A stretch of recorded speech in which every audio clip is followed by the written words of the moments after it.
Hey guys, welcome back to another clip of Schach-manuel-lernen. Today we're gonna analyze the first round of the weekend tournament which I played last weekend in Wil. So I started with the white pieces and I had against a weaker opponent. So as always I start with e4, then a Caro-Kann defense appeared, knight to d2, capture, capture, bishop f5. It's a well-known line. Knight to g3, bishop g6, knight f3.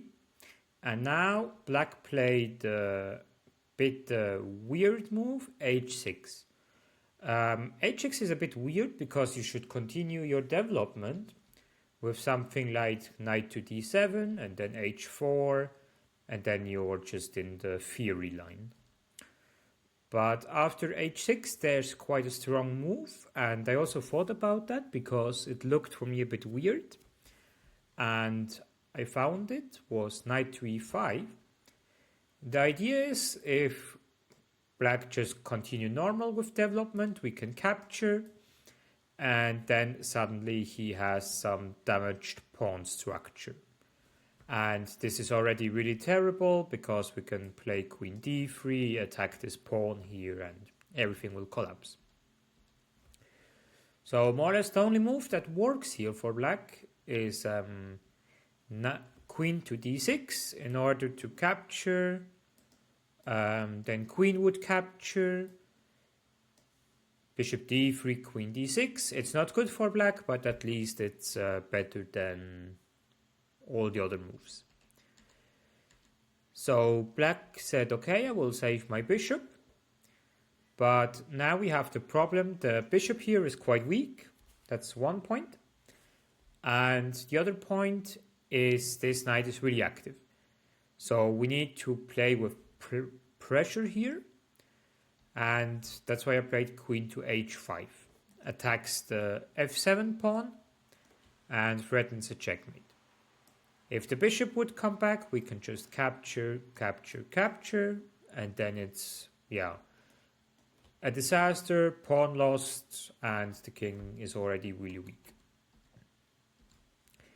If you want to defend it with queen d5, it doesn't help a lot because I can play bishop c4 and renew the threat of f7, and then f7 will fall. So the other option is g6, which appeared in the game, but now this bishop here is terrible. So I play queen f3, again same idea, with the f7, and black normally develops, which I expected, then bishop c4, again we all play with tempo, e6, and now knight to e4. The idea is if the knight captures, we have a checkmate again. And the knight is under attack, so he needs to defend it, my opponent. So bishop g7, which is a normal move to defend it. But now we have a tactical blow, which is bishop to h6. If bishop captures, we will win the knight, and then, my black is in huge trouble. So that's why black can't really capture back. So black castled. Then we don't trade the bishop since we are in the attacking mode, so we play bishop g5, which threatens here tons of different stuff. So the only idea to go away is queen to a5. And here I thought for some time to play a line. Actually it works, I will show you how. But I wasn't really sure because it's really tons of moves. Like b4, the idea is if queen captures with a check c3 and queen b2, then we can win the knight. We sacrifice the rook. Let's say like this. Okay, like this we don't sacrifice the rook. What I wanted to show here is if queen captures, we can play king to e2, And then after queen captures here, we have bishop to h6, and this made this unstoppable, so we sacrificed 2 rooks basically. But yeah, that would have been this variation. The other variation is quite similar. When queen captures the pawn first, then we have bishop d2, sacrificing both rooks, and then at the end again bishop h6 with the undefendable checkmate. So that would have been a wonderful blow for finishing the game. I played it a bit more safely, c3, because I thought, yeah, the position is already really bad for black. But yeah, I should have calculated a bit deeper. So now black exchanged the knight, and after queen c7, I decided to castle, and we just have a better position because of this poor bishop on h7. So knight to d7, and now I thought, okay, let's capture on f7. The idea was if rook captures, we can capture with the bishop, for instance. And if he plays like that, then yeah, we exchanged a bishop and a knight for a rook and 2 pawns. So what would have been left is a rook and 3 pawns against bishop and knight, which is also really pleasant to play for white. After knight f7, she saw it and played rook a e8, which doesn't really help because I just won another pawn.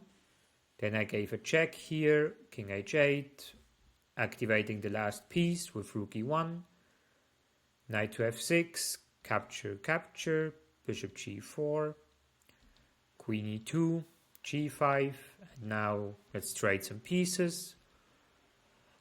And yeah, bishop f5 was a small other mistake, but the position is already bad. The problem is this rook now has not many squares. So I played rook fe1 with the threat of g3, rook to f3, and bishop to e2, and the rook is trapped. So rook to e7, g3 is what happened. And the problem is, if, for instance, this appears, I can just capture the bishop, and after capturing, we can capture the rook, and then we won an entire piece. So my opponent decided to try something with rook g7, but of course we can just capture the rook. Pawn takes, king h1.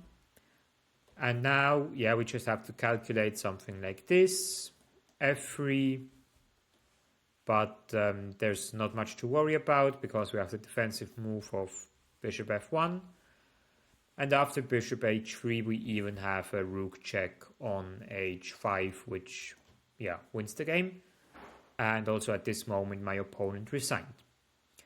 But the disaster really started in the opening when my opponent was too far behind in development and played h6. And after this, it was really already game over, more or less. Like, you just need to find a couple of accurate moves. But that was the key point in this game. So with a smooth win, we started in the tournament, 1 point out of 1 game. We can continue like that. And how the second round went, we see next time. So take care, guys. See you soon and have a nice weekend.